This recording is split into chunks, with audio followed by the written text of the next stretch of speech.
I don't mind. Alam mo galit siya, nainit ng ulo. Bayot tingali ni Sir Erdi mo. Mabuhay ang bakla ng Pilipinas! Nami-miss niyo na ba siya? O eto at part 2 na tayo. Sa pinakakwela, ang pinakamakulit na mga eksena. Ito ang PRRD's Funniest Moments. Part 2.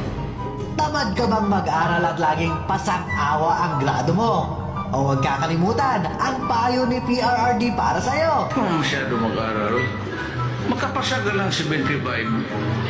Okay na yan, 76.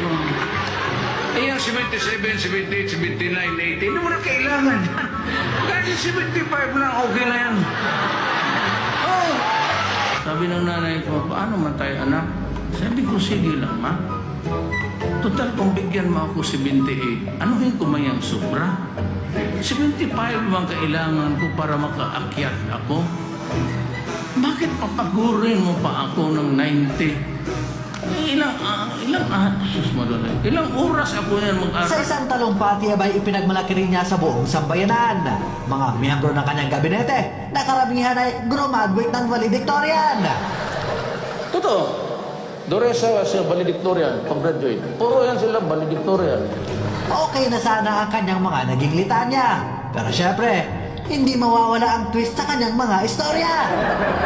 Puro valedictorian, Kaya, good lawyer, kung tignan mo. Tignan mo ang buhay. Tignan mo ang buhay. Trabahante ko lahat.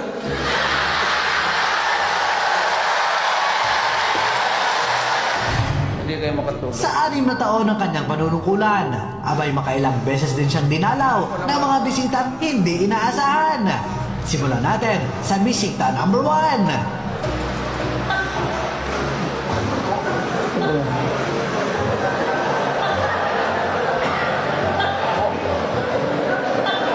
Lente nga taga Bacolod na yun. Duradala ka ng toko dito. Eto namang bisita number 2, nagpainit na sa kanyang ulo. I don't mind. Alam mo galit siya, nainit ng ulo. Pagdating ng bisita number 3, napagbintangan pa ang Liberal Party.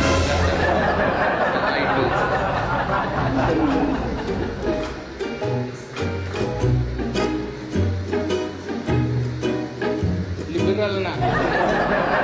Ay, sigurado na ako. Likod.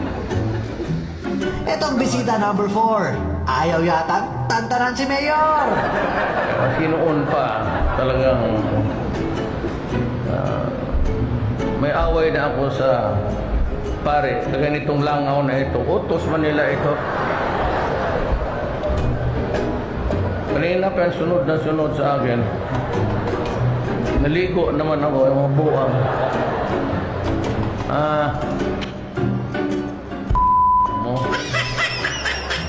Kung kakulitan lang talaga ng Pangulo ang pag-uusapan, abay pati profile picture sa Facebook, kanyang napagdiskitahan. Oo, di ba? Sa lahat na yata ng Pangulo sa iba't ibang panig ng mundo, si Duterte lang ang kayang mag-profile picture ng ganito. Kilala natin ang Pangulo sa diretsahang sagot sa mga batikos sa kanya. Kaya nang tinanong ni Mike Enriquez kung dapat bang tularan ang pagkakaroon niya ng mga nobya. Hagalpak sa tawa ang audience sa walang prenong naging sagot niya. Mayor, sabi niyo may mga girlfriend kayo. Dapat Totoo. pagtularan yan ng mga kabataan. Well, kung hiwalay ka sa asawa, doon gawin mo sarili mo. Hindi sa gawin ko itong karga-karga ko. Hindi ko naman ipagbili ito. Hindi mo masangla eh. Alam natin na itong si PRD ay medyo may edad na. Kaya sa interview nito ng GMA7, nakalimutan na yata kung ilan ang anak niya. Paborito niyong anak? Silang tatlo. Apat. Sino ang paborito niyong anak? Apat. Ako, siguraduhin mong hindi si VP Inday Sara ang nakalimutan mo. Baka madagdagan yung blind item niya tungkol sa'yo. Pinakagwapo ng mga PSG. Yes. Mga kay PRD. Bayot tingali ni Sir Erdi. Pero bigyan mo yung bakit nagtahan? Tapos man tanang gwapo nga PSG dito daw ko, no? Doon ako nandungog na balita. O sige nga, pakinggan natin kung ano ang masasabi dyan ni Pangulong Duterte. Bakla ako noon. Sinong bakla dito? Yan, walang yan. Sino ba? Nag-admita na nga ako eh. Bakla man ako noon. Mabuhay ang bakla ng Pilipinas!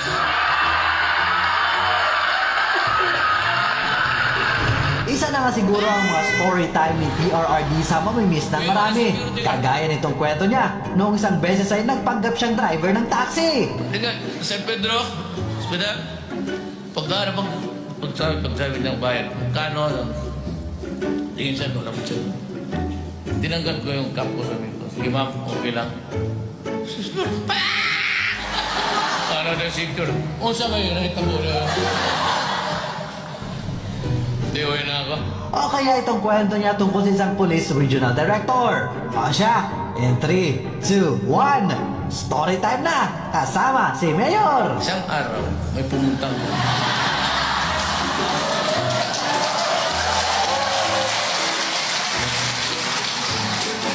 alam nito nila, isang araw, umabot yan sa inyo, may babaeng dumating, stewardess ng Katay.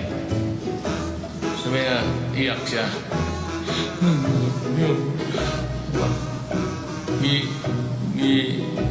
Iiwanan ako, ipabuntisan ako, tapos iniwan. Sumama ng isang pulis sa Region 12. Alam niya to. Alam niya. Tapos sabi ko, Arnie, may babae dito, yung pulis mo, pinabuntisan, tapos tinakbuhan. Sabi ko, ayusin mo to. Pagkasalan niya. Sabi ko, tarado yung pulis na. Sabi ko, pagkasalan niya. Siguro may kumpiyansa buwang kay Gapa, tapos bro. Kaya papatay mo lang dito. Huwag naman ito, Mayor. Sige ha. O ito yung pangalan. Atong ito sa RD, sa regional nila. Sumbong ka doon. Ayusin. Kalimutan ko na. Pasyal ako ng asawa ko. Pagdating namin dyan sa yung coffee, famous coffee sa kanto, palabas na gate. Palabas na Mayor! Naka-shorts. Naka-shorts. Tapos sabi ko, mga sin, gagang ko. Ano po sa sabi niya na, yun yung, kumusta? Okay ako ngayon. Nagpakasal na kami. Sino yung pulis? Nandyan? Hindi. Iba sino? Pakasal lang kami ni Arde.